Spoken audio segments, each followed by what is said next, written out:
Well,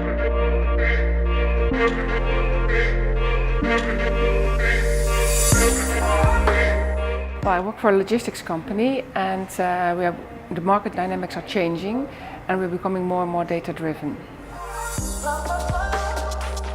The biggest change in our company is that we move from a procedure-driven, internal-oriented company to a more market-driven company in the future. And that means that we need to change ourselves to a more client-driven company, instead of more working from the inside to outside. Well, my company is TMG, Telegraph Media Group. It's news media on one hand, on the other hand, especially the distributors are changing very much. So we're going online, and beside of the news media themselves, advertising is going a lot of online, to Google, to Amazon. So a lot of new competitors. So we have to find new people, we have to find journalists who don't only write, but they can also make small films and recording. And we need developers for online changes. So it's an absolutely very challenging organization.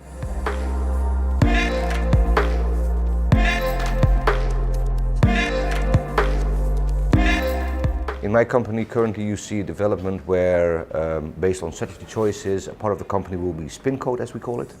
That means that we're going to create new company where about 10% of global population will be boarded. So this is a big thing in the company, based on strategical choices, meaning that we have core, non-core, and non-core will be spinned off.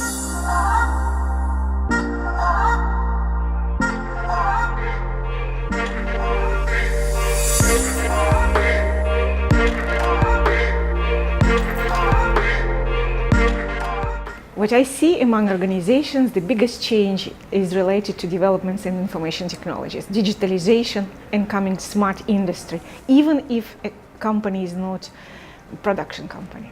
That's the biggest change. So the biggest changes we're seeing are hitting companies which are in things like media, in banking and financial services, also companies that are in things like logistics. All of those are essentially data companies. So all of those are having to think about what new skills they will need and what new roles they'll need. And that can impact huge numbers of people. So there are cases that we've seen of organizations thinking about 50,000 different jobs which will actually leave their businesses and be replaced by much smaller organizations doing the same work digitally. So that's an amazing change.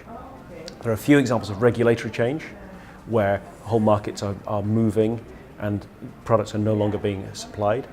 And in those cases, again, very big companies are having to think about what are the new skills, what are the new products. Now that's the big level of change. And that happens probably in about a third of all the companies we see. And on the other side, about 2/3 of the companies are seeing changes which are the ongoing drive of competition. So we'll see a very big automotive company, for example, which needs to make a 10% improvement in productivity every 3 years, which drives its own cadence. A different kind of change, not as revolutionary, but still an ongoing pressure to achieve.